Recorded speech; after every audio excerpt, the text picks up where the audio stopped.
You see this brother right here? That's Canelo Alvarez. Hear what I'm saying to his people. This ain't no normal brother in boxing, you know. Like, forget all the slander he gets online. This is an all-time great. Canelo's an all-time great. One of the richest, I'm talking, he could have retired 10 years ago. This is one of the richest brothers to ever be in boxing. Watch this closely, people. I want you to pay attention to this. This is crazy. You see the shake? There's the WBC. Look. It all goes down. Oh, crap. Let's put it up again. Hold on, people. Hold on, because you're blinking. You're going to miss this, you know. You blink. Please just focus on, look at Canelo. Now, remember, again, I know I'm rambling on people. Please.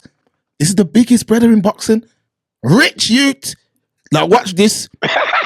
Look, this is a man in the middle who's just got involved in boxing the other day. Now, watch. Just look at Canelo. Here they are, ladies and gentlemen. It all goes down in Riyadh, Saudi Arabia. Oh, my. Are you seeing what I'm saying? Have you just seen? One more time. Come on, selector. One more time. Look, people, look. The green belt comes in. Now, remember, people, this is the most prestigious belt in boxing. That belt was held by Muhammad Ali, folks. Come on. That belt was held by Muhammad Ali. Just understand the history of that belt. My man's just designed the belt the other day. That belt he just designed, and it's a belt he's just made up. We could make that. We could make a belt. So to stick on that point. What do you think of this belt that he has, that the Sheik's got on? I like that belt still. Man's are telling me it's ugly, but I think it looks all right, you know. It's different. It's different. Yeah, it's different, 100%. What's it actually called, Mark? That's a good question. I don't know, because the ring, I know he's got the ring there. The ring one, yeah. I don't, it might be called the Rider belt or something. I don't know what it's actually called. See, okay. But look, the green belt comes in. Look at the smile on his face. Yeah, now look, Canelo's looking at him to say, he goes, yo, can I bring this green belt in? His brethren's about to pass him his belt. Turk, he goes, Here they are, no, send that away. Canelo says to the handler, send the belt away. So look, what I'm trying to show you right here is, it's game over. These men have pulled the biggest heist in all of boxing history. They now control the sport. Yes. They now control the sport. And people, there is some very good questions that I've seen about, there's not no stars coming through currently.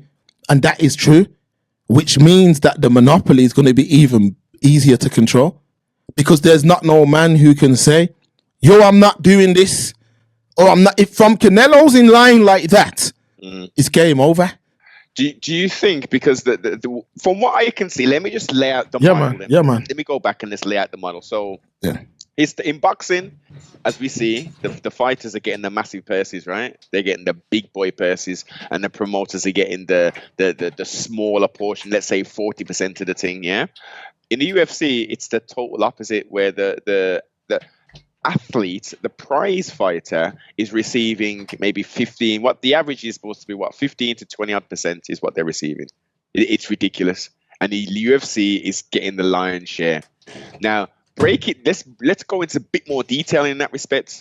So we're talking about the game that they've got. All of the fighters have to sign away their likeness for these damn stupid, whatever the hell, them UFC game things.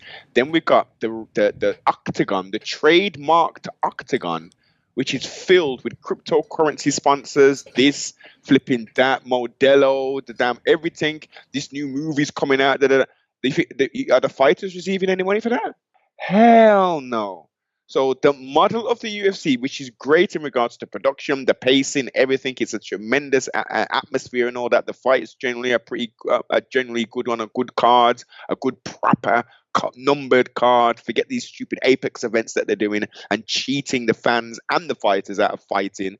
That's the model that Turkey is like, yeah, man, F that old model. It's a new day. Now, this is going to work by getting these young up-and-comers to say, yeah, Muhammad Ali, I never watched him, I was born in flipping 99, but I know he's a great. I know that green belt. I know that lineage. But there's some new boys in town, Mark, and these new boys have created a new belt, and they're paying like their damn way. And there's no politics and yo, I want to fight. No, you fight. Now look, you fight, and you get your money, and you have an opportunity to fight for this belt, and you're supposed to be potentially defend this belt. That now changes the mindset now of these youngsters. Like, well, why am I doing these IBF? Why am I messing? Why am I even messing with that? I'm paying them a sanctioning fee and doing. It's cool. That's what I initially wanted. But look at John Watts.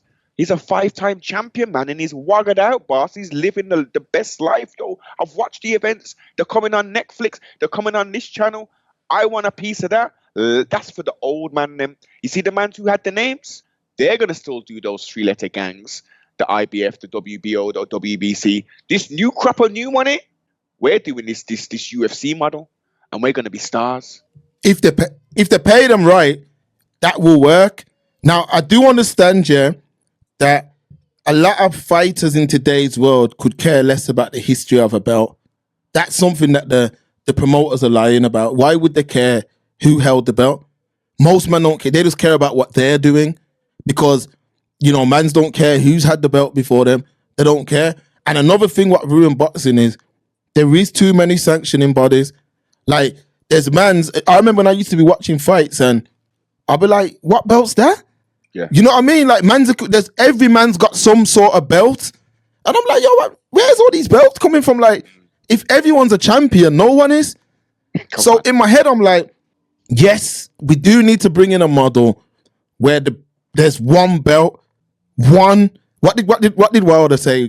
One face, one name. You know what I mean? That's what it's supposed to be. Yeah. If they can do that, fair play. But if you look at it now, this is what I'm talking about. Long-term thinking. They went straight for the big hitters. So Canelo, Joshua, Parker, Dubois, Wilder, Zhang. The list goes on and on and on. Usyk, Fury. Yeah. Because they're at the top of the sport. So that's like a man seeing Ronaldo. Well, Ronaldo. I don't watch ball again, but let's say Haaland. That's one of the guys I know. Haaland. Let's say he's the top striker now in the UK. Whatever he does, everyone down to grassroots is going to follow suit. Yes. Because that's the best. So a man who's training now in the gym, who hasn't made his debut, Canelo's up there with my man. So this is the main stage. This is the biggest spot. Yes. So what they've did is they've pulled a power move. Now, if you notice, Eddie Hearn's talking about winding down his business. Whoa. Yeah, man. Yes. Serious? Yes. Because how can you... Think about it, Noble. A man can say, these men have got the know-how. I don't put Hearn in this because I think he was one of the good things in boxing. But none of these men work together. So look how long it took for Crawford to fight Spence. Yeah. Look how long it took for Mayweather to fight Pacquiao. AJ never fought Wilder. Wilder never fought... AJ didn't fight Wilder. AJ didn't fight Fury. You know what I mean? The list goes on. I can even take it back to some old school ones. Ricky Hatton didn't fight Junior Witter. That's a fight man's wanted to see. Yeah. Like, none of these men were fighting each other. Look how long it took for Brook to fight Khan. Like, none of these fights were happening. So what's happened now is these men have stepped in. The fights are happening. And now they're saying, yo, we're going to bring forth our belt. And that's the only belt. The rumor is that their first show is Canelo Crawford in September. Well. That's the rumor. So if they pull that off, people, boxing's changed forever. But again, if these men ain't in this thing for the long run, then this could end really bad. I'm talking, if you're a real boxing fan, this could end bad, like for the sport, because none of these promoters, you can't compete. You can't compete with oil money. You cannot. These men are spending money that it's pennies. Look what happened to Bacoli the other day. A lot of men are saying to me, he took the opportunity. Someone even said something to me. It made sense. They said, one chicken in your hand is better than 3 in the bush. That's what a man said. But I said, yo, no, because if Bacoli really believes all that he says he was, then that money's nothing because he'll make that tenfold. But he didn't mark with that. Actions speak louder than words, right? Facts. So he clearly doesn't believe that he could have howled out and said, "No. Let me get the proper training camp, and then I'll fight my youth." Exactly. And have a competitive. He was like, no. Because from what you can correct me, Mark, he's a thumper. He's a thumper, boss. He's got no movement. He's got nothing, boss. He's got nothing. His competition, from what I've seen, is, it's subpar per se. And again, you can correct me on this here. I don't think, outside of that, as we broke down, that lucky punch was going to be the only way he was going to do the Tissa Wiggle. With a training camp or without a training camp, this guy is just a log. No disrespect. He's durable, but he's very durable. Yeah. He's got power in both hands. He's got a chin, power in both hands. Watch him versus Gerard Anderson. He's a man that will wear you down. So he'll wear you down, lean all over you, and just hit you with bombs. So when he's fit, he's a problem. I'm still saying that now. When he's fit, Bakoli's a problem for any man. Like, I'm still saying that, but he's carrying a nation on his back. People, I can't believe people don't understand this. Bakoli's carrying a nation on his back. Well, was carrying the Congo. Yes. So how the Congo love Bakoli, Noble, they put army, when he's training, they have army watching over him. When he's training, they have the army watching over him. He's got his own mall. He's got his own mall that the president assisted him with because of him flying the flag for the Congo abroad. Now, what I'm saying to you is this. When the Congo had to watch him get beat up like that. Oh, yeah. Think about it. This is what I'm saying. They had to watch him. So now it's like, are you Superman? Mans were looking at you as like you were Superman. Like you broke from somewhere that people don't break out of. Exactly. And you're on the biggest stage and for a quick payday. But I blame his manager though. Yeah, of course it was management. It was his manager. If you believed in his game, and Noble, the beauty about the current state of boxing is this: a payday, you don't need to. Remember, Mayweather used to say, "I'm robbing the bank.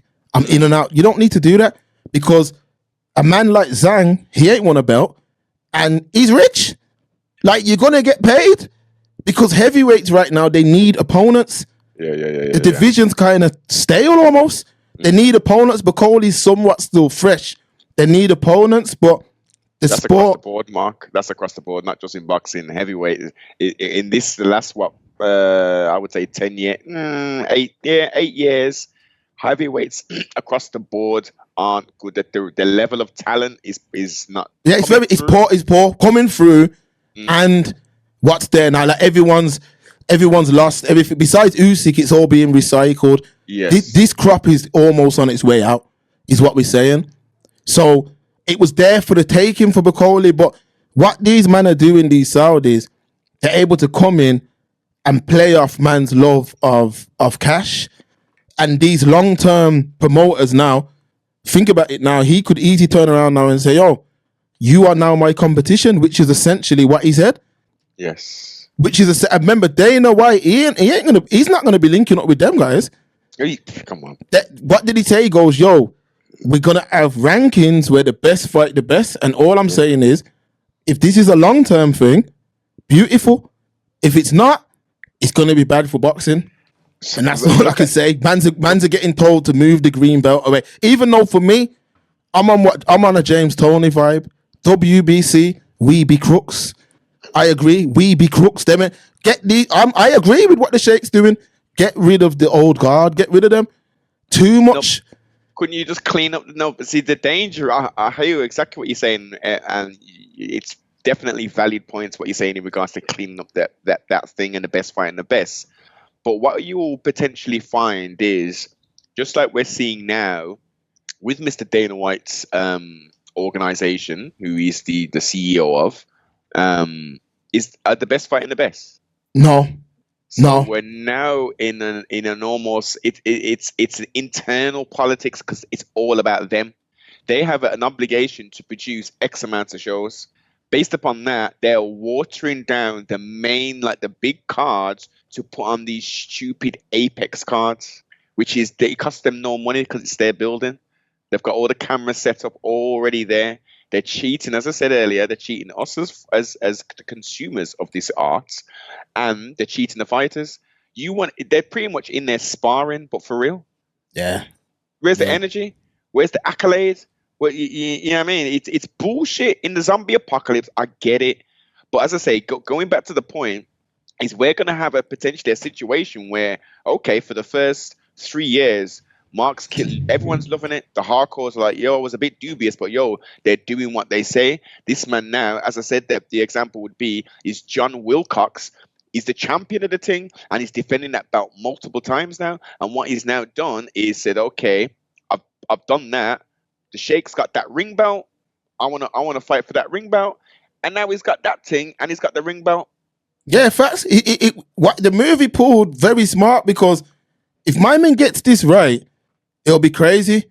But I just can't see boxing allowing an MMA promoter or an MMA guy to be involved like that. But by having the Sheikh on his team, again, you've got something that 99% of the world don't have, which is unlimited financial backing, to where a man can go in there. I think it was Eubank Jr. who said that he had a meeting with the Sheikh, and my man said, yo, what do you want?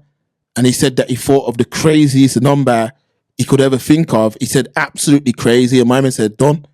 And he was like, yo, I could have got more. Like, literally, that's these men ain't here to play, but you got to understand something. What's the end goal? Because Saudi is going to become I mean, look at the numbers. They've already tripled their tourism. So what happens when they reach the destination of promotion of Saudi? What happens to the sport then? Do they continue on? Or do they say, we've got to the point we wanted to be at, we no longer need to promote anymore? No, I don't think that'll be the point. Long term. It's a long-term thing, I think, because they'll see the value in it. And I think at that kind of stage, it's not going to be a case of just burning money, because they're going to be getting, like, for instance, with this thing, just peep the scenery. TKO, look how powerful that's only a new company now. So think about it. TKO, IMG, the modeling, all that kind. Look at the arms of this conglomerate, Airy, Manuel, whatever the hell his name is, the big dog, right? We got this now subsector we call the TKO, which has the biggest wrestling organization in the WWF. I still call them WWF. I know they got the trademark and all that kind of thing. Yeah, these mans who what? Vince McMahon. You watch the whole thing. I ain't even been able to peep it yet, but I know the history. He monopolized the whole of wrestling.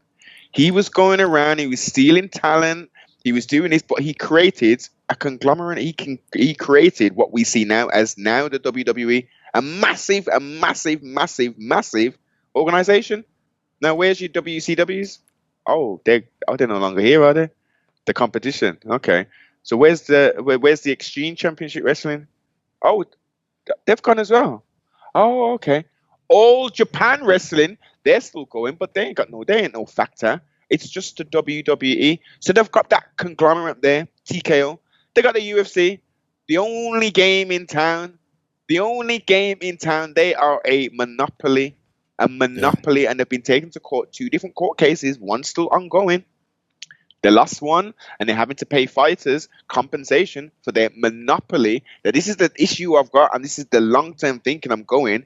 I think it's going to be lovely at the start, Mark. I think it's going to be lovely. But then we're going to get to the point where they're like, yeah. This is the model, boss. This is the model. We're squeezing everything out of the thing, boss. We're making trillions potentially. Let's go there. We're making trillion or $1 trillion plus every year, and we're paying the fighters 12% of that there.